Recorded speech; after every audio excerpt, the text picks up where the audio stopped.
Beleza, pessoal, estamos ao vivo mais uma vez. Hoje, quarta-feira, eu vou conversar aqui com a Juliana, lá do TDAH para Mães. E estamos uns minutinhos atrasados, porque eu imaginei que ela iria começar a live e me convidar para participar, mas foi o contrário. Eu comecei e estou convidando ela, dá na mesma, né? Mas estamos aí. Então, vou esperar, daqui a pouquinho ela está entrando, e aí, à medida que ela entrar, a gente vai poder conversar, e, enfim, vamos ver, né? Que já entrou. Deixa eu ver se eu consigo chamar ela aqui.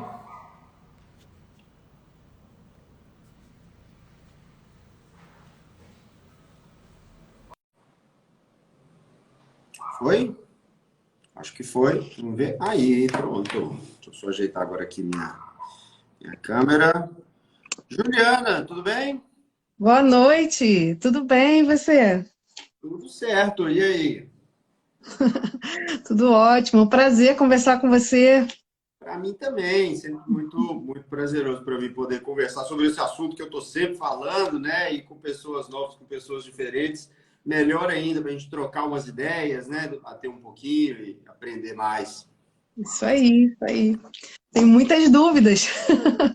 Estou com uma listinha aqui que as mães me mandaram, perguntas que eu venho recebendo, porque assim, eu sou psicóloga e só que a maior dúvida das mães é em relação à medicação, né? Eu acho que Sim, é a maior dúvida, a maior insegurança e muitas vezes chega essas perguntas para mim, né? E claro, né? Eu preciso saber o básico, mas eu não sou médica, né? Então, a melhor pessoa para responder sobre isso é um médico e principalmente um médico que trabalha com TDAH, né? Tem experiência com TDAH. sim, Então, claro. Mas estou considerando aqui como seu convidado. Eu até entrei primeiro, te hum, chamei, né? Estava explicando ao pessoal, achei que ia ser o contrário, mas estou aqui para te responder e tudo mais. E eu peço desculpa ao pessoal do chat que vai mandando algumas mensagens ali e tal, mas aí você vai avaliando, aí vai lendo e tal, e me traz as dúvidas. Estou aqui para responder as suas dúvidas hoje. tá, ok. Primeiro, agradecer, né? Porque é um prazer, um privilégio. Eu acho que você já veio aqui na minha cidade, porque teve uma indicação sua, eu sou de Cabo Frio, no Rio de Janeiro, e o doutor Guilherme, que é psiquiatra, me recomendou muito você. E então, é, comecei a te seguir e, assim, estou muito feliz em poder estar acompanhando e poder estar indicando também, né, pessoas para não só acompanhar você, mas também ser atendida por você, porque a minha maior preocupação, doutor, é com o processo diagnóstico de tratamento do TDAH.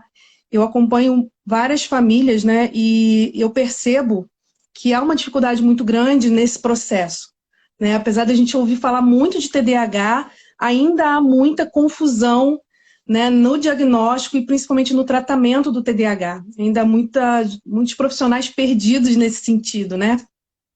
E eu passei por isso, eu tenho uma sobrinha que tem TDAH, e na nossa família a gente passou por essa jornada tão difícil de conseguir um profissional que descobrisse o que estava acontecendo, que fizesse um bom diagnóstico, que fizesse um bom tratamento. E eu então decidi trabalhar nessa área justamente por causa disso, né? Para tentar trazer maior número de informação para as pessoas nesse sentido, para que não seja tão difícil esse caminho, né? A gente tem protocolos tão bem definidos no TDAH para tratamento, diagnóstico, não precisava ser tão difícil, né? Mas na verdade é, né?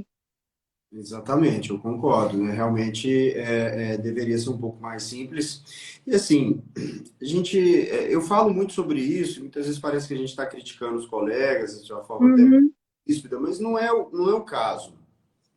Porque o problema, em geral, não é o indivíduo, o problema é o sistema, né? Então a gente tem um sistema de saúde que muitas vezes acaba pressionando e o médico aceita essa pressão e faz atendimentos muito rápidos. E a gente tem também uma cultura de estudar e manter-se atualizado e renovar o conhecimento e tal, que não é a ideal, né? A gente deveria fazer mais isso. E aí, como o conhecimento a respeito do TDAH, e principalmente nos adultos, né? Mas nas crianças também, é relativamente recente, tem muita gente que estudou ali num período onde não se sabia tanto sobre o assunto, não se uhum. e aí acaba ficando um problema. E tem uma outra questão que é muito importante, né? A psiquiatria, a psicologia, né? O conhecimento a respeito das questões que envolvem a saúde mental, ele vem evoluindo muito ao longo do último século, mas essas questões estão presentes há milhares e milhares de anos. E existem teorias para explicar diversos sintomas que são muito antigas e que foram superadas pela ciência, mas ainda profissionais que estão usando conceitos antigos. Então, realmente, em termos de, né, do quanto a psiquiatria, a psicologia, a medicina, a saúde de forma geral precisa evoluir, é importante, mas a gente trata com indivíduos, né? E para o indivíduo a gente tem que tentar sempre oferecer o melhor. Sim, exatamente. E eu acompanho algumas mães, eu tenho um grupo de mães, e você imagina, né? Um grupo quando tem muita mulher e ainda por cima muitas mães de TDAH, é um grupo que é movimentado, né? E Uhum, muitas perguntas em relação à medicação. E o que eu percebo, duas coisas em relação à medicação. Uma é uma insegurança muito grande em relação, né, às medicações mais usuais aí para TDAH. É uma insegurança muito grande por conta de várias informações desencontradas aí que a gente tem na mídia, nas redes sociais, né? O tal famoso Google. Então, isso gera uma insegurança.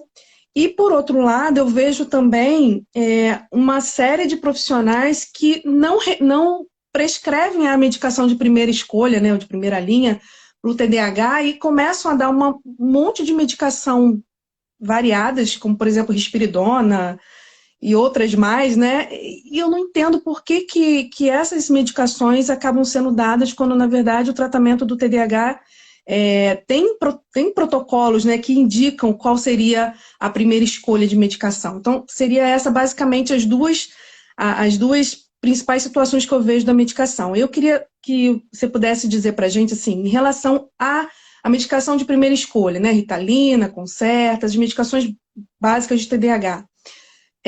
Um pouquinho dessa questão da evidência científica, da questão da segurança dessa medicação, né, que as mães podem, né, dar para os filhos com uma certa, né, com segurança, sabendo que estão oferecendo aquilo que tem de melhor no tratamento. Enfim, que pudesse falar um uhum. pouquinho sobre isso para a gente. Ótimo. Bom, vamos lá, vamos começar nessa parte. Então. A gente pegar um pouquinho da história, ainda, se não me engano, nos anos 30 ou 40, um estudo feito sobre uma outra característica que eu não me lembro agora, me fugiu da mente. Agora, tarde da noite, né, o efeito do remédio já vai passando. Sim. Avaliando o efeito do medicamento sobre uma determinada característica lá de algumas crianças numa creche e e essa substância era um psicoestimulante. Não era nenhum dos que nós temos hoje, ele não era tão seguro, ele não era tão puro assim no efeito, Uhum, né? Mas fizeram todas as medidas e tal, testaram o medicamento, testaram o placebo, e aí quando o estudo acabou, os pesquisadores informaram para o pessoal da creche que o estudo tinha acabado, o pessoal da creche falou assim, não, vocês não vão embora não, a gente precisa desse remédio, porque tem uns meninos aqui que eram super difíceis e eles melhoraram demais. E aí, né, começou-se a estudar de forma um pouco mais séria. Opa, peraí, o que está acontecendo? Que a gente deu uma coisa que a gente tinha medo que era um estimulante.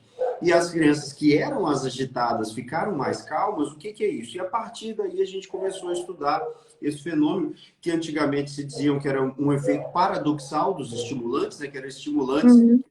desestimulavam, mas na verdade hoje a gente sabe que não é tão paradoxal assim, parece ser, mas são medicações que eles estimulam sim partes do cérebro e estimulam justamente de forma mais intensa, mais vigorosa, essas partes relacionadas ao controle dos impulsos. Portanto, à medida que a gente usa a medicação, a criança consegue parar e pensar antes de reagir. E eles são, sim, medicamentos da classe das anfetaminas. Agora, assim como em outras classes medicamentosas, também dentre as anfetaminas existem algumas que são muito perigosas e existem outras que são bastante seguras. E o que nós temos hoje é bastante seguro. A gente tem muitos estudos mostrando como eles podem não apenas melhorar a capacidade de atenção, diminuir a hiperatividade, combater esses sintomas específicos do TDAH que estão ali no DSM, no CID, mas também mostrando como eles vão melhorar o desempenho escolar, melhorar a socialização, melhorar a relação dentro da família, dentro da escola com as outras pessoas e diminuir na vida adulta e também na infância vários riscos associados ao TDAH. Portanto, a gente sabe que eles fazem um efeito muito positivo e quando a gente vai ver efeitos colaterais e riscos, né, de situações mais graves, sim, há efeitos colaterais, eles são um pouco incômodos para boa parte dos pacientes no início do tratamento, mas a gente se adapta bem. Agora, riscos à saúde, essas medicações praticamente não trazem. Não é necessário fazer nenhum exame antes de se prescrever esses medicamentos e o único senão, né, o único porém ali que a gente vai evitar a medicação é quando há casos na família de morte súbita, de arritmias importantes, arritmias cardíacas importantes que levaram pessoas a terem um quadro de morte súbita. Aí sim a gente vai ter que fazer uma avaliação cardiológica antes, é bom evitar, porque é um risco quase que teórico, mas a gente ainda tem um receio de que algo possa acontecer. Portanto, os remédios são sim super seguros, eles são muito bem estudados. Já há, inclusive, evidências de que o uso da medicação para tratar o TDAH reduz a mortalidade em todas as idades. Em todas as idades. Então, o risco da pessoa vir a morrer é reduzido quando ela está tomando esse medicamento. Agora, existe o preconceito, e eu entendo perfeitamente que existe o preconceito, afinal de contas, até 15, 20 anos atrás, a gente tinha outras anfetaminas aí no mercado com o objetivo de causar redução de peso, que essas sim traziam um risco cardiovascular importante, mas são medicamentos diferentes, né? Só para colocar isso, existem medicamentos da classe da imipramina que não estão no mercado porque são extremamente perigosos. Né? Existem medicamentos da classe da fluoxetina que nunca chegaram ao mercado porque são extremamente perigosos. Às vezes uma mudança muito discreta na molécula, né, que é a mesma família, mas aquilo se torna perigoso. Então, não há riscos significativos, mas, infelizmente, a gente vê isso acontecendo mesmo. Portanto, um outro ponto super importante, Juliana, é o seguinte, quando a gente pensa em riscos ao fazer determinada coisa, ao tomar uma ação, a gente tem que pensar que há o outro lado, há o risco de não agir, né? De não dar a medicação ou de dar uma medicação diferente. E quando a gente fala na comparação de risco do metilfenidato ou da lisdexanfetamina com os antidepressivos tricíclicos, né, que a imipramina é um deles, nem dá para comparar, o risco dos tricíclicos é muito maior. E quando a gente fala entre o risco de tratar ou não tratar o TDAH, aí a gente tem dados que realmente mostram que a mortalidade no TDAH, inclusive para crianças menores de 6 anos, é quase o dobro das crianças que não têm TDAH. Então, portanto, vale muito a pena a gente tratar e existe uma forma certa, com esses medicamentos, a gente tem que aprender a conviver com eles. Sim, é a importância da psicoeducação, né? Da gente estar sempre informando a família. E isso é uma coisa que nós, profissionais, né, precisamos estar avançando nesse ponto. Né? Então, eu vejo muito, em todas as áreas, não é só na área médica, mas na minha área de psicologia também, os pais vão ao consultório, fazem a consulta com o psicólogo ou psiquiatra, enfim, e saem de lá, às vezes, com uma receita na mão ou com uma indicação de tratamento, mas o profissional não explica para ele, né, o que está acontecendo, não faz uma explicação mesmo, né, do que está acontecendo com o filho, dos riscos, né, de não fazer o tratamento, etc. E aí a mãe sai de lá, vamos pensar na questão do médico, sai de lá com a receita na mão e ela não dá o remédio para o filho. Porque ela sai dali cheia de insegurança, cheia de dúvidas, que ela também não perguntou, mas que o profissional também não esclareceu. E na psicologia a mesma coisa, né? Muitas vezes você deixa a criança lá fazendo atendimento, determinou, entrega o filho para a mãe vai embora, e ela não sabe o que está acontecendo dentro do consultório.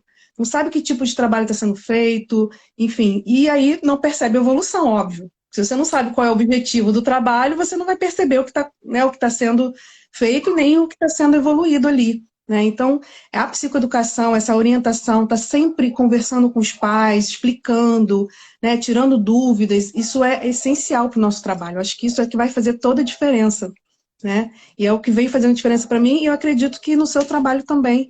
Né? Eu já tive depoimentos aí de mães que fizeram consultas contigo e ficaram encantadas com a forma como você explica e fica ali um tempo, né, na consulta e conversando, explicando para elas o que está acontecendo com o filho, né, para que elas entendam e a partir do entendimento elas comecem a fazer o tratamento de fato, aderir ao tratamento de fato, né?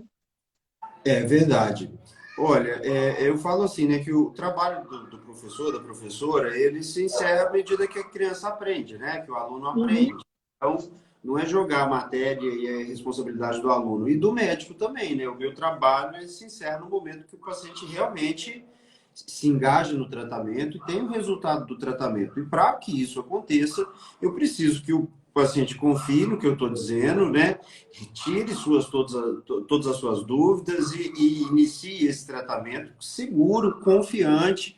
E isso traz até um pouco daquilo que a gente chama de efeito placebo, né? Aquele efeito que a confiança, né, que você tem na medicação, no tratamento, Uhum. vai trazer. E por que abrir mão disso, né? Se isso existe, é parte da nossa psicologia, a gente usa também.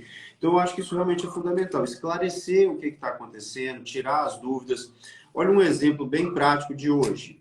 Hoje eu atendi um rapaz que faz tratamento comigo já há quase 10 anos para um quadro de depressão grave e pelo menos 2 vezes por ano ele volta ao consultório, está muito bem há algum tempo, só que dessa vez ele trouxe pela primeira vez a filhinha, que está quase fazendo um ano, para eu conhecer, né? Veio ele, a esposa com a filhinha que está para fazer um ano, e aí a mãe falou, deixa eu aproveitar para te perguntar uma coisa, que tem algumas semanas que a criança caiu, bateu a cabeça no chão, fiquei super preocupada, que bateu a cabeça, fez barulho, levei no pronto-socorro, mas chegou lá o médico, não quis fazer nada, disse que estava tudo bem, que já tinha passado algumas horas e eu não sei se eu devo levar para outro lugar para fazer um exame e tudo mais e tal. Então, quer dizer, aproveitando daquele momento para tirar uma dúvida que é uma coisa simples e que nesse caso, até defender o médico que a atendeu, porque o meu paciente estava assim, não, mas o doutor falou tudo isso que ele está falando, que você estava muito nervosa e não prestou atenção. Exatamente. Então, até nesse sentido, né, identificar como que a pessoa está se sentindo, se ela está entendendo direitinho, usar as palavras que o paciente é capaz de entender, para que a pessoa realmente saia segura. Essa segurança é fundamental e não é incomum a gente receber pacientes, né, eu receber pacientes que já receberam o diagnóstico e a prescrição, mas a família não quis dar a medicação porque não tinha nenhuma segurança. Falou, ah, não, eu cheguei lá, o médico nem conversou com a criança, deu um remédio, Uhum. vou dar. E eu dou até razão para essa mãe, né? Realmente. Agora, o que eu falo com todo mundo é o seguinte: pergunte para o médico, entende? Você fala, é isso aí, pergunta, pergunta. É isso aí, eu falo muito para ela, que às vezes elas marcam, né, consulta, o que que eu pergunto, o que que eu falo, o que que eu pergunto? Ou então elas colocam perguntas lá no grupo, gente, essas perguntas que vocês estão fazendo aqui no grupo são as mesmas que vocês têm que fazer para o médico. Então, assim, claro que aqui a gente vai falar, vai conversar, mas nós não somos médicos, então nós não vamos entrar nessa esfera, né? Aqui é só uma mãe pode falar o que aconteceu com o filho e tal, mas não no sentido de dizer que uma medicação é boa ou ruim, que está certo ou que está errado. Então, isso você tem que tirar a dúvida com o médico. Anota isso. Quando for para consulta, vai anotadinho, porque aí fica mais fácil, porque na hora ali a gente fica com vergonha, né? Ou fica meio sem jeito e tal. Às vezes o médico realmente atende mais rápido. Então, se você anotar, fica mais fácil de perguntar. E são dúvidas que realmente faz que a adesão do tratamento aconteça. Porque a interrupção no tratamento TDAH ela é muito, muito grande. Né? Começa a fazer, daqui a pouco para, daqui a pouco volta. E aí, toda vez que uma mãe leva o filho no médico, o médico passa uma medicação, ela leva para casa, ela não dá a medicação, ou ela para a medicação por conta própria, ela não volta mais naquele médico. Ela vai em outro. E aí o tratamento começa tudo de novo com outro profissional que pensa, às vezes, de uma forma diferente. Então, acaba ficando, né, um tratamento picotado, sem muita constância, né? E aí o resultado realmente não é tão bom quanto poderia ser. Juliana, tem uma coisa muito importante que eu até vou fazer questão de falar, porque as pessoas às vezes não se dão conta disso. E é uma coisa da cultura do nosso país, eu não sei se em outros lugares é assim, mas aqui no Brasil, as pessoas Uhum, veem como uma certa figura de autoridade, mas no sentido de uma autoridade que não deve ser questionada, que não deve ser perturbada, que não deve ser incomodada. E isso não é verdade. O médico, o psicólogo, é um prestador de serviço. Ele está uhum, para te servir. E o serviço que ele vai te passar é um serviço de assistência à saúde que inclui ouvir as suas queixas, investigar mais profundamente essas queixas, esclarecer as suas dúvidas, propor um diagnóstico, prever um prognóstico e estabelecer um tratamento. Uhum. Portanto, é o direito da pessoa de perguntar. E a gente se constrange, porque fala, eu vou fazer uma pergunta.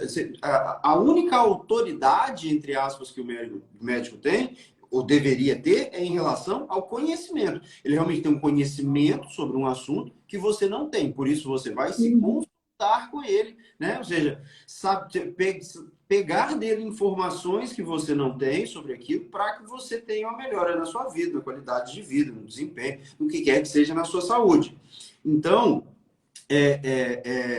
médico está prestando serviço e a gente tem que cobrar dele o serviço que ele se propôs a prestar. Não tem que ter ciúme de outro médico. O paciente tem todo o direito de buscar uma segunda opinião. Tem Uhum. direito. Eu fico sem graça de procurar uma que meu médico vai ficar. Se ele ficar chateado, então você realmente deve largar dele e buscar outro. Tem todo o direito de buscar uma segunda opinião. E, principalmente, tá vendo? Já tá me fugindo, é o horário. Eu ia falar, mas daqui a pouquinho me volto de novo. Mas, assim, a gente tem, né, esse direito de se esclarecer com ele. Eu ia dizer uma outra coisa, daqui a pouco me vem. Né, a questão de que a gente tem que perguntar sim, porque ele está prestando serviço, a gente tem direito a ter uma segunda opinião. Sim. E se você não seguiu as orientações dele, mas você pensou bem e você quer iniciar o tratamento de novo, você pode voltar a ele. Você não deve nada a ele, tá certo? Você foi lá, ele te orientou, você por qualquer motivo achou que não deveria tomar aquelas atitudes que ele sugeriu que você tomasse, e depois você repensou e quer ser reavaliado e quer retomar aquilo, você tem todo o direito de voltar, e o médico não tem o direito de te constranger, tá vendo, eu avisei e tal. Não. Uhum. Eu, pelo menos, eu tento sempre, eu falei isso ontem na live, vou repetir. O médico, o profissional de saúde, de forma geral, a gente tem que se viciar em questionar a própria conduta, né? Em pensar que talvez eu esteja errado. Porque se a gente pensa que está sempre certo, a gente vai acabar não percebendo quando acontece o erro. Mas, em parte, se o paciente não seguiu as minhas orientações, foi porque eu não passei a confiança e a segurança que eu deveria ter passado para que ele seguisse aquelas orientações. Eu não identifiquei que ele continuava com dúvida, mas estava constrangido em fazer aquelas perguntas, ou que a minha abordagem não foi a melhor possível e tudo mais. Acreditei que deixei ele sair com as informações que ele precisava. Então, do ponto de vista do paciente, a gente deve sim pressionar, entre aspas, né? Sim. Perguntar e tal, buscar as informações com o médico que está te atendendo. E se por acaso percebe que realmente, né, daquele mato não sai cachorro, buscar uma outra opinião. É isso aí. Nessa linha ainda da medicação, essa questão das medicações que são receitadas para TDAH, que não, né, que não são específicas para TDAH, eu sei que algumas, né, até em alguns casos, em algumas situações muito específicas, até poderia ser, mas assim, mas não como primeira escolha, né? Mas é o que eu mais vejo. O que eu mais vejo são crianças com TDAH tomando outras medicações que não são as medicações específicas para TDAH. E aí eu queria só que você falasse um pouquinho sobre isso, no sentido não de desautorizar ou de dizer que está certo ou que está errado, né? Porque não sei também qual foi, né, a questão do... Porque não às vezes não é só o TDAH, a criança tem uma outra questão, mas como que deveria ser, né, quando a criança chega, que tem o TDAH, claro que existe comorbidade, mas vamos pensar numa criança que tem TDAH como principal ali, como que deveria ser essa prescrição do remédio? O que deveria ser levado em consideração para ver se a criança precisa ou não da medicação, né, a questão da dosagem, da frequência, né, do dia, se é de manhã, se vai ser à tarde, ou se vai ser manhã e tarde, enfim, e do tipo de medicação. O que se leva em consideração para isso? Antes de te responder, eu vou fazer um comentário rápido, só porque não é defendendo ninguém, mas assim, eu entendo até o caminho que leva certos profissionais a ter muita facilidade para prescrever uma risperidona, um neuleptil e ter uma certa aversão a prescrever a Ritalina. Por quê? O pediatra, E o neuropediatra, ele tem uma formação de pediatra e depois ele vai para a neuropediatria, né? O psiquiatra, tem muitos que têm formação de pediatria, depois fizeram especialização em psiquiatria. Hoje em dia não é mais possível, né? Você precisa fazer Uhum. primeiro a psiquiatria para depois a psiquiatria infantil. Mas, enfim, o pediatra, ele aprende a sedar as crianças com antipsicótico e a gente seda até bebê com antipsicótico. Antipsicóticos para sedação são medicamentos muito seguros, mas muito seguros. Então, o famoso Uhum. sustão, que você bota, né, dá injetável para o adulto que está completamente fora de si e tudo mais, que precisa ser contido, é super seguro. A gente dá doses altas que a gente chama de janela terapêutica é muito ampla. E para o uso agudo, para conter um momento de agitação, está correto. Se há indicação de a gente realmente fazer a sedação naquele Uhum. momento, porque não tem outra forma de controlar aquele comportamento. Então, quando a pessoa começa a lidar no seu dia a dia com mães que chegam trazendo as crianças com essa queixa específica e querendo usar um medicamento que na época que ele estudou era um problema de saúde pública que as pessoas estavam infartando porque tomava sem controle nenhum para poder emagrecer.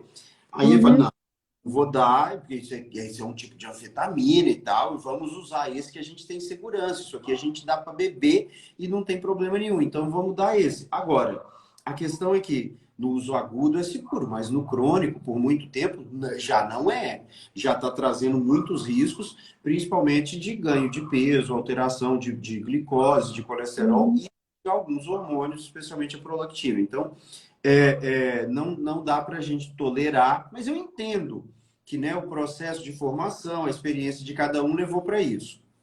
Só Uhum. que precisa mudar porque o conhecimento já está aí. Agora, como é que a gente trata o TDAH? Fez diagnóstico de TDAH numa criança ou adolescente, de acordo com o guideline, né, o conjunto de evidências lá de diretrizes, tanto o Uhum. canadense quanto o britânico. A gente, estou citando esses dois porque esses dois eu conheço a fundo. Existem outros que concordam basicamente em tudo, mas esses dois eu posso afirmar que eu conheço a fundo, que eu dou aula sobre eles. Uhum. A gente inicia com metilfenidato, dose terapêutica, em geral 10 miligramas por vez que vai tomar, pode ser de liberação rápida ou de liberação lenta. E aí, na liberação rápida, é 10 miligramas por vez que vai tomar, inicialmente pelo menos 2 vezes por dia. De liberação lenta, a gente começa um concerto a partir de 18 miligramas, uma vez por dia pela manhã e só. Isso mais psicoeducação para os pais. Uhum. É essa a medicação. Se não tem um efeito pleno, se não tem todo o efeito que a gente deseja, ou mesmo se não parece estar tendo efeito, aí a gente vai ajustar a dose, aumentando pouco a pouco a dose, com um intervalo que nem precisa ser muito grande. Se não pareceu ter efeito nenhum, em poucos dias a gente já aumenta. Se parece que teve um efeito, vamos ver se esse efeito foi suficiente e tal. Poucas semanas a gente vai aumentando a dose. Até que a gente chega num ponto em que ou a dose superior não fez um efeito melhor do que a gente estava antes, ou a dose superior está trazendo efeitos colaterais que não cederam no prazo de alguns dias ou poucas semanas e não parece valer a pena. É melhor um efeito um pouco inferior sem esses efeitos colaterais. É dessa forma Uhum. que a gente faz esse tratamento. Chegou na dose relativamente alta, está tendo algum efeito colateral ou ainda é uma dose que a gente considera ali perto da dose máxima segura e não teve um bom efeito, aí nós vamos usar a lisdexanfetamina. E também começamos com a dose baixa e vamos elevando a dose seguindo esse mesmo padrão. É assim que se trata com medicamentos do TDAH. Eu tenho até vergonha de dar uma aula sobre isso, porque é uma coisa que eu explico em 3 minutos, quando eu estou explicando aqui para vocês. Não tem muito segredo e realmente é super seguro, dificilmente vai haver qualquer problema. Então, no simples, é isso. A criança não tem outros diagnósticos, não tem outras suspeitas. É assim que a gente trata. Agora, você falou e com razão que em casos excepcionais, eventualmente nós podemos usar um antipsicótico como a risperidona, o aripiprazol, Uhum. podemos usar um anticonvulsivante como o Depakote, né, que é o divalproato de sódio. Quando a criança está extremamente agitada, extremamente agressiva, extremamente irritada, isso está colocando em risco o conforto das pessoas, a saúde da criança, o relacionamento dela nos lugares e tal, por poucas semanas após a gente ter feito tentativa com metilfenidato até as doses próximas da máxima, com o lisdexanfetamina em doses próximas da máxima, e o treinamento dos pais, e a mudança no ambiente, na rotina e tudo mais que a gente tem que fazer. Se depois disso tudo ainda há uma certa agressividade, uma certa irritabilidade, nos momentos em que isso está mais intenso, a gente pode usar por alguns dias, até poucas semanas, um antipsicótico. Agora, tem um estudo que saiu recentemente, não me lembro exatamente a data, mas tem um estudo que saiu recentemente que esclarece isso de uma maneira assim linda. Tem uns estudos que eu acho que são lindos, porque eles são bem desenhados e trazem, né, uma resposta tão interessante. O que foi feito? Vamos ver se tanto o Depakote quanto a risperidona realmente melhoram a agressividade e a irritabilidade dessas crianças com TDAH e o que eles chamam de TOD, que eu não reconheço que exista, e estão agressivas e tudo mais. Então, pegaram essas crianças que têm um alto nível de agressividade, de irritabilidade, e têm TDAH e esse quadro, e estão fazendo o tratamento para o TDAH. Uhum. E fizeram duas fases no estudo. Primeiro, essas crianças vão passar por uma fase de otimização do tratamento, ou seja, ajuste da dose e orientação dos pais. Após essa fase, as crianças que se mantiverem agitadas, irritadas, agressivas, vão usar as outras medicações. Resultado, a grande maioria das crianças não passou para a fase 2, porque com a otimização do tratamento, chegou ao nível de sintomas praticamente na linha de base, dentro do que a gente espera para uma criança que não tem diagnóstico nenhum. E as crianças que foram usar a risperidona e o divalproato, né, o Depakote, elas tiveram uma melhora quando elas usaram esse medicamento, mas essa melhora não chegou nem próximo da melhora que as crianças que tiveram a otimização do tratamento, né, conseguiram, né, alcançaram.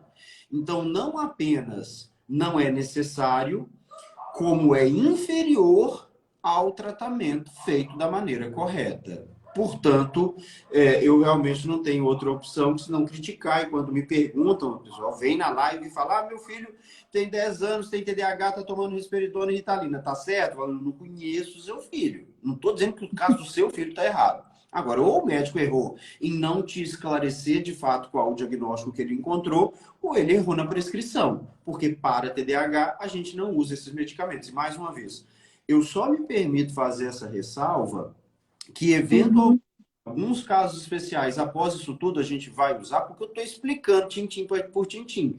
Porque eu já vi médico medalhão aí renomado fazendo palestra em nome de indústria farmacêutica dentro de congressos, porque nos congressos em geral, qualquer evento científico tem ali um momento que o médico fala sendo pago pela indústria, né?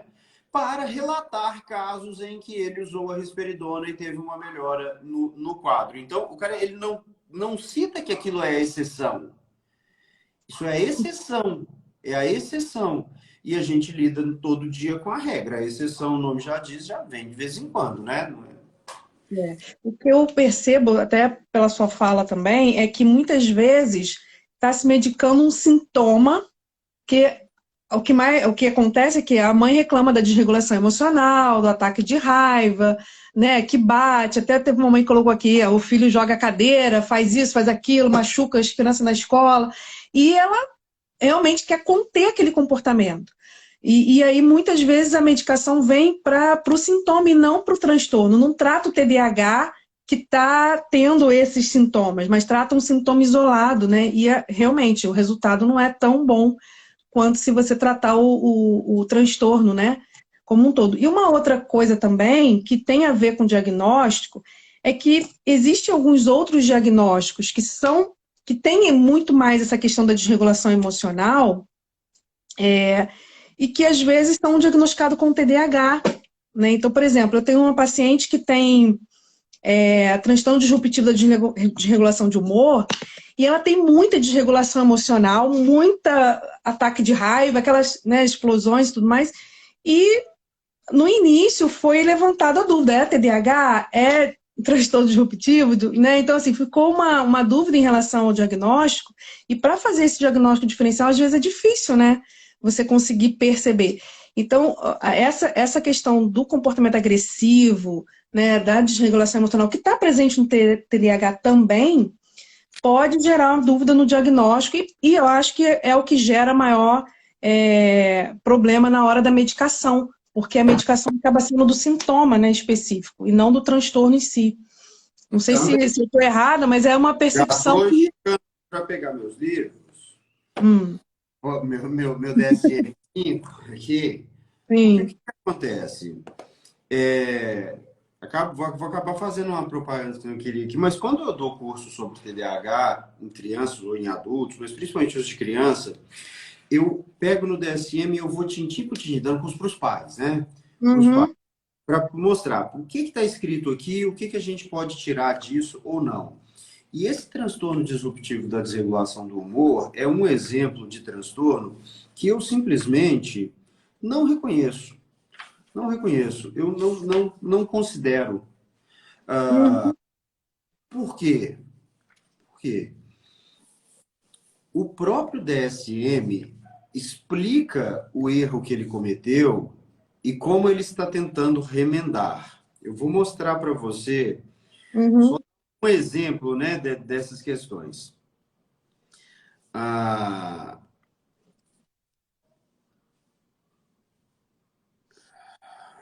Ele, deixa eu ele achar aqui, fala, não demora, é, não. ele fala que saiu do transtorno bipolar para não se dar o diagnóstico muitos em crianças, aí criou-se esse Exatamente. diagnóstico. No Uhum. capítulo transtornos depressivos, ele coloca no Sim, segundo parágrafo, né, explicando o que é o capítulo. Para abordar questões referentes ao potencial de diagnóstico e tratamento excessivo do transtorno bipolar em crianças, um sim. novo diagnóstico, transtorno disruptivo da desregulação do humor, referente à apresentação de crianças com irritabilidade persistente e episódios frequentes de descontrole comportamental extremo, é acrescentado aos transtornos depressivos para crianças até 12 anos de idade. Ou seja, o DSM-4 gerou um problema de saúde pública nos Estados Unidos e em países onde Uhum. apoia muito no DSM, que foi o hiperdiagnóstico de transtorno bipolar em crianças, pela fragilidade dos critérios que faziam com que a gente acreditasse que realmente, se a gente seguisse os critérios, a gente dava Uhum. transtorno bipolar para um monte de criança com TDAH. Ele reconhece que errou, mas em vez de dizer que ele errou, E ele reposicionar isso, né? E criar um novo. diagnóstico diferente que até 2013 não existia, não existia Uhum. em nenhum livro, em nenhum lugar, né? Nem foi criada toda uma ciência, porque querem inventar um negócio que eles chamam de sluggish cognitive tempo. Eu não vou nem de entrar nesse assunto Uhum. porque eu tenho raiva. Mas estão criando toda uma literatura para se chegar até esse diagnóstico e ele entrar dentro desses manuais. Mas aqui nem isso foi feito. E aí você pega Ele, os e ele é sintomas, bem pequenininho, né? Ali na onde vai explicar, explicar os sintomas e tudo mais, é pouca coisa, né? Não tem nem muita explicação. explosões de raiva recorrentes e graves manifestadas pela linguagem, explosões de raiva inconsistentes com o nível de desenvolvimento, ocorrem em média 3 vezes ou mais por semana. O humor entre as explosões de raiva é persistentemente irritável ou zangado na maior parte do tempo. E basicamente é isso. Ou seja, se na opinião do observador a criança tem explosões de raiva e se na maior parte do tempo o humor dela é irritável ou zangado, ela vai receber esse diagnóstico. Se uma criança tem TDAH e vive num ambiente hostil e vive num Ela vai ambiente vivo, ela vai receber o diagnóstico de transtorno disruptivo da desregulação do humor, desde que ela se consulte com um médico que acredita que isso de fato existe. Isso para mim é um crime, propor esse tipo de diagnóstico no manual importante como esse. Se a gente vai para o capítulo dos transtornos disruptivos mesmo, né, ou de Uhum. impulsos e tudo mais, deveria ser um capítulo exclusivo para o TDAH. Se você coloca um capítulo de transtornos de controle dos impulsos. E o TDAH é o grande diagnóstico desse controle. E tem especificadores para dentro disso, né? Para compulsão alimentar, para transtorno de compulsão por jogo, Uhum. transtorno opositor e tudo mais. Seria um espectro, né? Como se Eu fosse um até, espectro do TDAH, que aí abarcaria todas exatamente, essas questões. E aí, só te cortando, desculpa te cortar, mas assim, e aí vira uma miscelânea de diagnóstico, né? Porque, por exemplo, a minha paciente tem transtorno disruptivo da desregulação do humor, diagnóstico TDAH, e chegou para mim para tratamento com suspeita de border. Então, assim, ela tem e três. dislexia, calculia, e síndrome das pernas inquietas, e transtorno não é de hiperatividade, só como é que chama? De sei o quê, e aí vai se entende? A coisa que eu na psiquiatria é o seguinte, eu tenho depressão e transtorno bipolar, o que é um erro conceitual. Se você tem transtorno bipolar, você tem depressão em alguns momentos, ela é parte do transtorno bipolar. Você não tem como ter os dois diagnósticos, mas eu entendo que as pacientes só falam isso porque o médico fala isso para eles. Sim, Então, com certeza. Com certeza. isso que é tão prazeroso vir na internet falar sobre isso, porque a gente entende que realmente chega uma informação importante para as pessoas, né? Exatamente. Só para entrar aqui num outro ponto do, dessa questão do treinamento de pais, né? Hoje, 95% dos meus pacientes são TDAH, crianças e adolescentes, mas eu falo, toda família que chega para mim, eu já falo, olha, eu vou atender seu filho é criança, seu filho é adolescente, principalmente criança, né? Mas o meu atendimento é com a família. É como se fosse assim, eu atendo a família e a criança vem junto. Não ao contrário. Eu atendo a criança e a família vem junto. Então, esse trabalho com os pais, né, de orientação, né, de psicoeducação, de orientação, até de trabalhar a questão do manejo de comportamento, porque muitas vezes essa desregulação emocional, esses ataques de raiva, essa agressividade, é para um ambiente que não valida a criança, é para um ambiente que não sabe reforçar positivamente, etc. E que acaba, que eu falo muito para elas, né, jogando gasolina no fogo. Ao invés de apagar o incêndio, né, ou pelo menos tentar ali conter, né, acaba jogando gasolina no fogo e o problema é que, às vezes, está sendo gerado externamente, acaba ficando na conta da criança, né? A criança que paga muitas vezes o pato da história. Então, essa orientação de pais, quanto menor a criança, mais importante é, né? Mas ela é essencial na infância e adolescência, né? Para que a família entenda o que está acontecendo com o filho, compreenda isso e, compreendendo, possa também aprender estratégias mais eficientes, né? Então, muitas vezes, a gente sabe que a medicação é, de longe, o melhor tratamento isolado para o TDAH seria a medicação, né? De uma forma geral. Mas sem a orientação de pais, muitas vezes a medicação ela não atinge o seu auge por conta dessa situação mesmo. Às vezes a medicação ela predispõe a criança a aprender comportamentos que a família às vezes não está preparada para ensinar, ou não, o ambiente não está estruturado para que ela desenvolva habilidades importantes, enfim. Então, a medicação é muito importante, o tratamento medicamentoso show, a gente precisa sim, mas a família precisa estar conhecendo todo esse processo e estar engajada nesse processo como um agente de transformação, né, para que a gente possa potencializar os resultados. Eu falo muito para as famílias assim, vocês são agentes potencializadores do resultado do tratamento da criança. Seja ele medicamentoso, seja ele com psicoterapia, não importa. A família é um agente potencializador, tanto para o bem, né, quanto para o mal. Então, trazer essa família para perto, né, eu acho que a evidência científica indica isso, mas eu acho que é o pulo do gato, né, para quem trabalha com criança e adolescente com TDAH. Eu acredito que é a sua praia também, porque você tem cursos para a família, né, tem esse trabalho com família e o resultado é totalmente diferente, né? Não, quando a família se engaja, né, e quer aprender, e quer se desenvolver, é claro que é muito positivo. A Uhum. gente vive num país, num mundo, né, de forma geral, que tem uma cultura de violência muito forte, né, uma cultura de hierarquia, de autoridade e tal. Às vezes a gente quer ser obedecido, e não é assim que funciona, né? Então, quando a gente ensina como atingir o resultado, né? Porque o que nós queremos aqui nessa interação com a criança? Que a criança aprenda, que a criança haja melhor no futuro, né? Que ela tenha uma atuação diferente, mais positiva e tal no futuro. Então, a gente vai fazer o que traz o resultado. às vezes o objetivo é que ela me obedeça, que ela me respeite, que Uhum. ela me atenda, que ela me...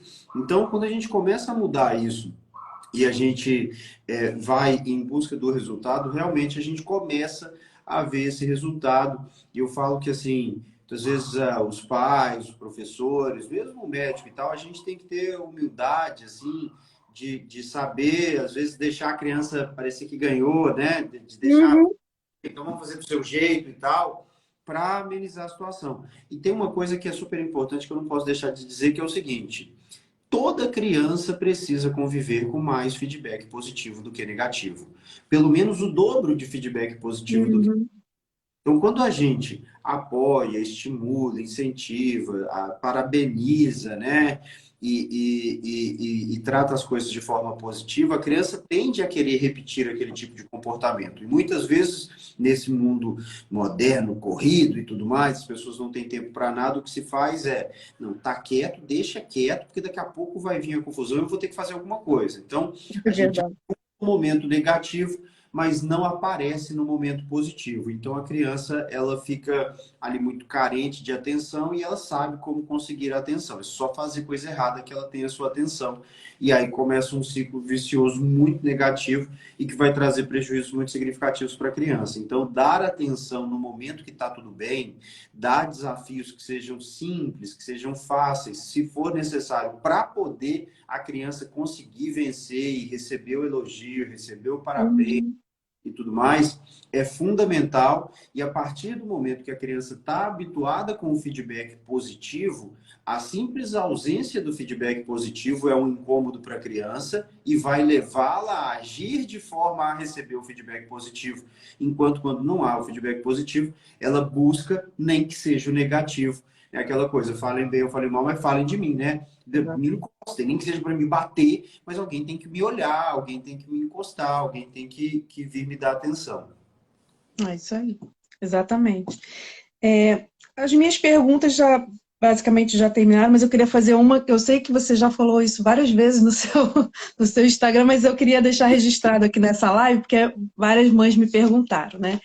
E assim, eu fico um pouco incomodada às vezes, e eu falo muito com as mães no sentido de que a gente precisa buscar informações de qualidade, né? Não adianta só ter informação.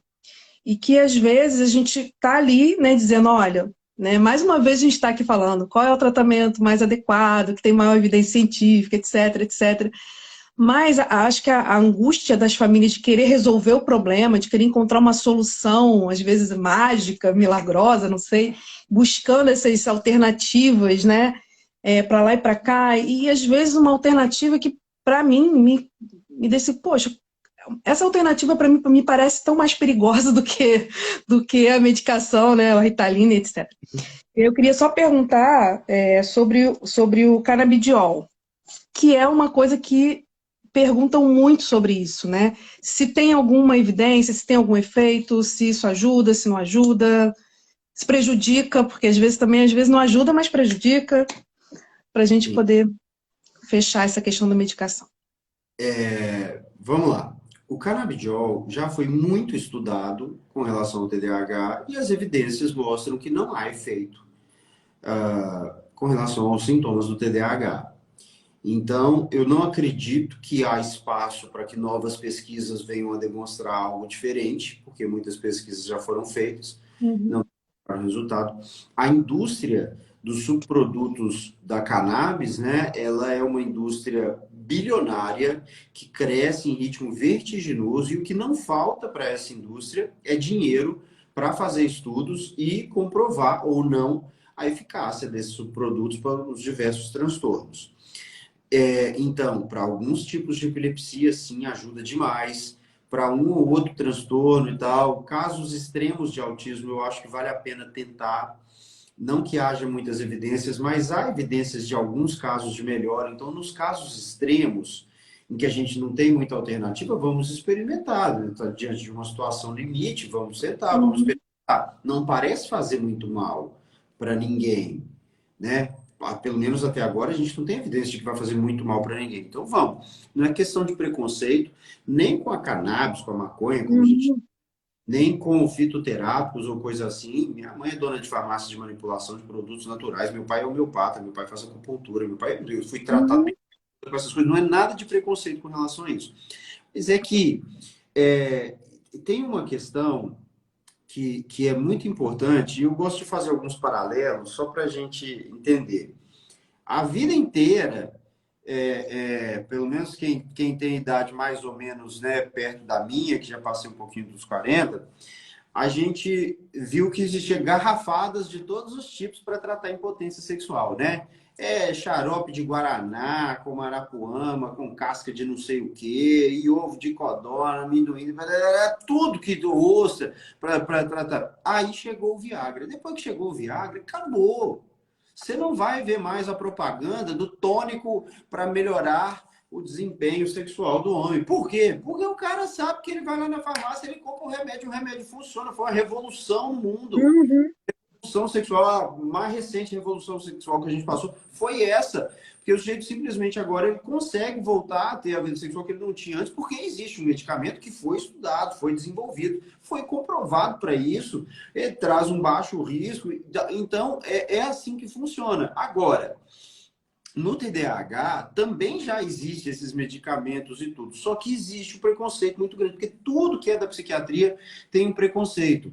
Gente, quando chegar uma substância que realmente melhorar o TDAH ou qualquer outro transtorno que seja, um laboratório vai pegar essa substância, vai patentear. Se já tiver perdido patente, se já tiver vencido patente, ele vai fazer uma pequena alteração na forma de distribuição, na molécula, no que quer que seja, e vai encontrar uma forma de patentear e de vender e de ter lucro. Ele vai financiar os estudos que comprovam a eficácia e a gente vai dar mais um passo na direção de ter um tratamento um pouco diferente, tudo mais, que seja mais eficaz, que traga menos efeitos colaterais. Uhum. É assim com tudo na ciência. Aquilo que promete o resultado milagroso tá ali para vender para quem está desesperado, para quem está super desconfiado e tal.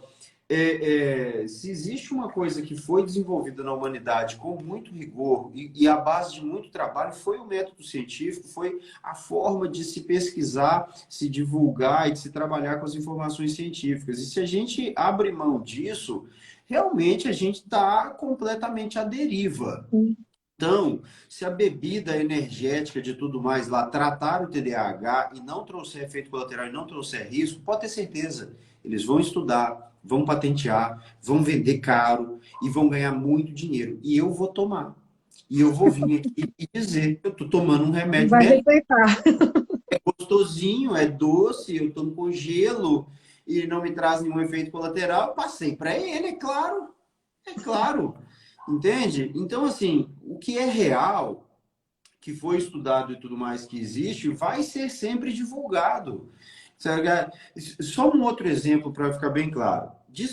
Vem se descobrindo há alguns anos, há cerca de 10 anos, um pouco mais, que um determinado anestésico usado em cirurgia, em ambiente hospitalar e tal, pode tratar a depressão. Então, a gente usa isso para casos resistentes de depressão e muitos estudos foram sendo feitos e se chegou à conclusão que realmente ele é muito bom para tratar a depressão resistente aos antidepressivos tradicionais. Porém, havia um impasse, que era esse medicamento já perdeu a patente há décadas. Ele é baratíssimo. Você interna o paciente no hospital, injeta isso intravenoso, o paciente fica algumas horas ali em repouso, depois ele levanta, vai para casa e é super barato. O custo é o hospital e tudo mais, tal, tal, tal. Os estudos sobre isso foram se desenvolvendo, mas não tanto assim por causa da questão da patente. O que a indústria farmacêutica fez? Uma pequena alteração na molécula da medicação que permite a essa molécula ser introduzida por via nasal, por spray nasal, igual remédio para asma, essas coisas. Uhum. Agora ele está sendo lançado no Brasil, já existe em outros países, está sendo lançado neste momento no Brasil para tratamento eventualmente em dose única ou então em doses mensais, e vai custar cerca de R$ 3.000 por mês. Então, se funciona, a indústria vai pegar, vai fazer patente, vai ganhar dinheiro e vai fazer os estudos científicos que demonstram que funcionam. Isso acontece com substâncias naturais. Porque não é a erva tal que dá o efeito, é uma molécula que existe nesse preparado dessa erva. Então, eu isolo Uhum. essa, patentio o isolamento dessa molécula e vendo essa molécula. Então, infelizmente, chega um ponto da vida de cada um de nós, Luciana, que a gente tem que deixar a idade de que acredita na magia e né, no fantástico e entender que existe um mundo real que traz muitas coisas super positivas que nunca existiram na história da humanidade e que agora estão disponíveis para a gente, como é, por exemplo, a medicação que nós temos, né, todo o arsenal terapêutico que nós temos dentro da medicina, que é fruto do método científico, do desenvolvimento da ciência e do rigor que a gente tem em relação a isso. Você compra um antibiótico e dá para o seu filho com toda a tranquilidade, com toda a segurança, porque você sabe que o médico, você talvez não tenha a consciência plena, mas Uhum. você confia no método científico, nos estudos que foram feitos, no evoluir da humanidade, e você sabe que aquilo vai ser seguro e vai ser eficaz. Agora, eu estou para ver a mãe que chega com a criança com pneumonia no hospital e o médico fala para ela: olha, minha senhora, o seu filho tem pneumonia, mas vem cá, é um rapaz forte, ele consegue sozinho. Vamos dar a ele oportunidade para vencer essa bactéria por conta própria. Muitos já conseguiram na história ter muito sucesso apesar da pneumonia na cidade. Então a gente não faz isso, a gente dá o que é seguro, o que é confiável, o que a ciência mostrou que é o melhor caminho. Então eu fico me repetindo, sendo redundante, para deixar bem claro para as pessoas que vamos acreditar no que é de verdade e à medida que a ciência evoluir, as novidades vão chegar. E quando chegar, vai chegar no fantástico, vai Sim. dar no nacional, igual E foi aí com a gente economiza tempo e dinheiro, né? E exato. saúde mental das crianças, porque muitas crianças acabam chegando na adolescência com vários problemas de baixa autoestima, emocional, etc., porque não foi feito o tratamento desde novinho por conta dessas questões, né? Então, a gente precisa, e é redundante mesmo, porque a gente acaba repetindo todo dia a mesma coisa, né? Mas eu falo assim, não defendendo a indústria farmacêutica, a indústria farmacêutica é boazinha. Não, a indústria farmacêutica, como toda indústria, quer lucrar. Aliás, ela só Uhum. enquanto ela dá lucro, porque hoje o mundo é todo SA, o mundo é todo de futuro, entende? Eu compro ações de uma indústria farmacêutica porque eu acredito que ela vai dar lucro no futuro. E se ela agora passar a fazer caridade, simplesmente abrir mão do lucro, ela não existe mais, porque nenhum investidor compra ação para fazer caridade. Então, eu não sou de acordo com essa organização da economia mundial, acho que existem alternativas melhores, mas é assim que funciona. E, mais uma vez, do nível do indivíduo, eu vou buscar para mim e para os meus pacientes aquilo que é o melhor e que está comprovado cientificamente. Agora, diante de uma situação de desespero, aí sim a gente faz o que der, né? Que aparecer pela frente. Mas é simplesmente isso. Não se prejudicar ainda mais pelos problemas que o mundo já tem. Exatamente.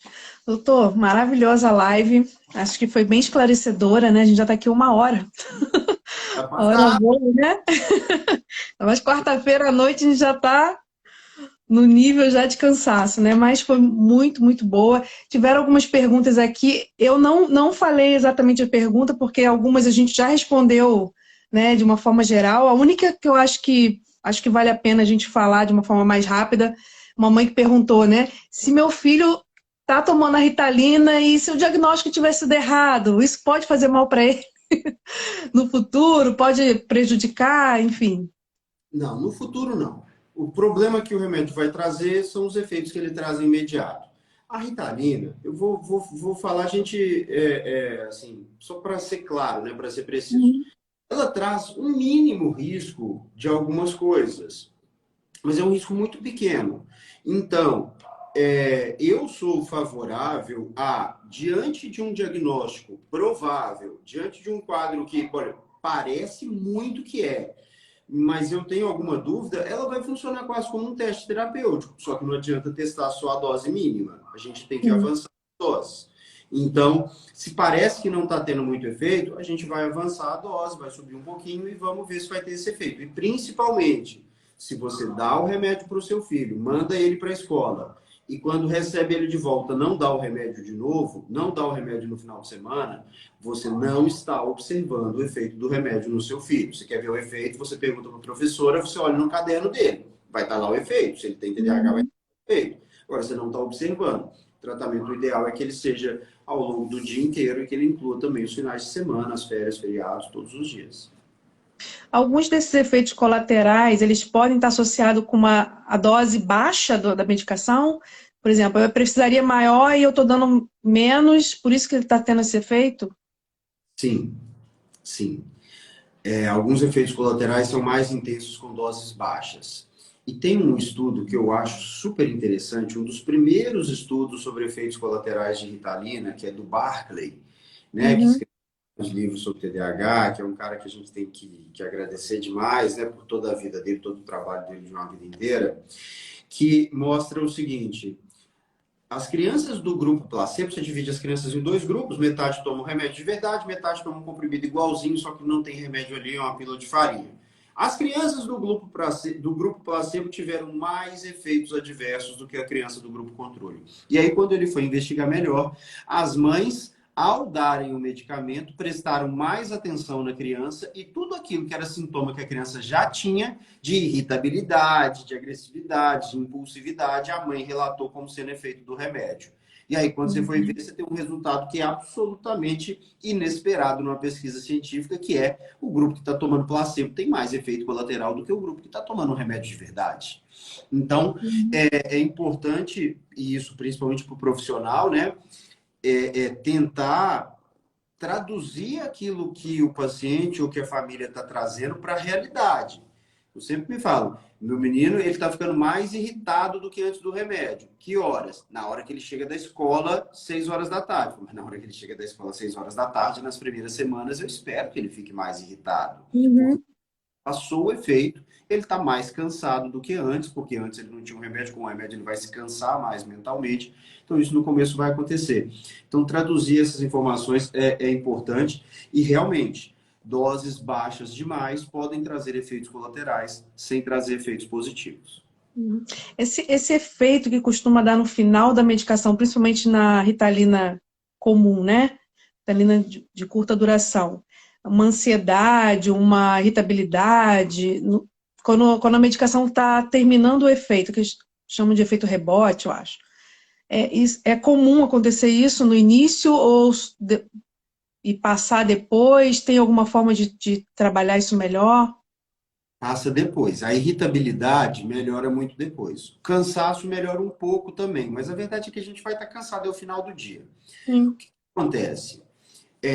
Basicamente, o cérebro a gente pode dividir em dois modos de funcionamento, o rápido e o devagar. O modo rápido é aquele da resposta pronta. Eu já tenho a resposta, 2 mais 2, eu já sei Uhum. que é 4, eu falo 4, não preciso pensar. O lento, o devagar, é aquele manual, que eu tenho que pegar e processar a informação ali conscientemente, pensando conscientemente. Este modo de raciocínio gasta muito mais energia, portanto, ele desgasta muito mais o cérebro. E a gente vai utilizar muito mais esse modelo mental quando a gente está sob efeito do remédio. E aí você pega uma criança, um adolescente, que vem toda a vida com essa impulsividade e tal, e pela primeira vez ele para pensar e passa 4 horas, às vezes, né, o dia inteiro, conseguindo parar para pensar, quando o efeito acaba, ele vai estar mais cansado mentalmente. E cansaço mental, em geral, se traduz em impulsividade e irritabilidade. E aí você pega o TDAH que a criança já tinha, mais a fome, porque Uhum. durante ela não comeu, porque no começo da medicação tira um pouco o Uhum. apetite.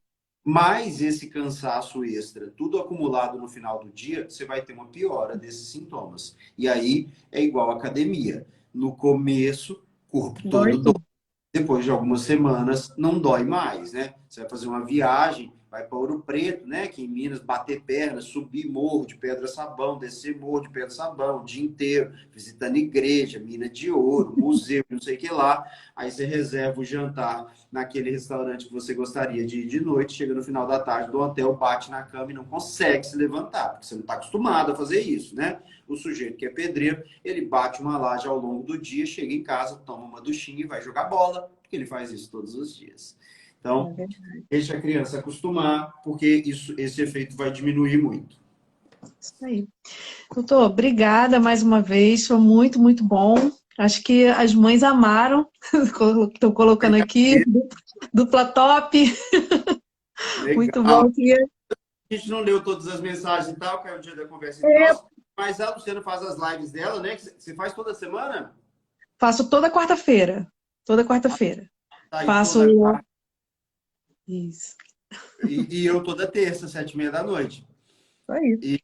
E ali nas lives eu respondo as perguntas. Só um comentário que você falou no comecinho. A última vez que eu fui em Cabo, infelizmente, eu ainda era um bebê de colo. É, Eu sou doido para voltar aí na região, Cabo Frio, Búzios, Arraial e tal, mas a gente aqui do leste de Minas é poxa. no sul da Bahia. Mas sou doido para ir aí, tanto para visitar, quanto para trabalhar também, né? E não sei se eu conheço o doutor Guilherme, mas manda um abraço para ele. Ele lembra, ele e a esposa dele é a psicóloga que trabalha na clínica deles e eles que me indicaram. Aí eles estavam falando que conheceram você, não sei se conhece de amigo, tá? Mas conheceram e me indicaram você para acompanhar. E estamos aí, quem sabe, né? Você vem aqui fazer uma Talvez palestra com a eu gente conheça, aqui. quem sabe? Quem sabe? Vamos É tentar muita organizar. gente que a gente conhece, né, doutor? Pois é, e às vezes assim, às vezes é alguém que eu conheço até demais, mas não sei que o cara se mudou para Cabo Frio. Sim, Então, é né, verdade. manda um abraço para ele, quem sabe qualquer hora a gente aparece por aí. Com certeza, vem passear aqui. Alguém está falando Jornada Mineira de Psiquiatria. Deixa eu só ver rapidinho aqui. Uhum. Fizeram um curso comigo. A Natália está dizendo que Ah, ó, a Natália. curso comigo.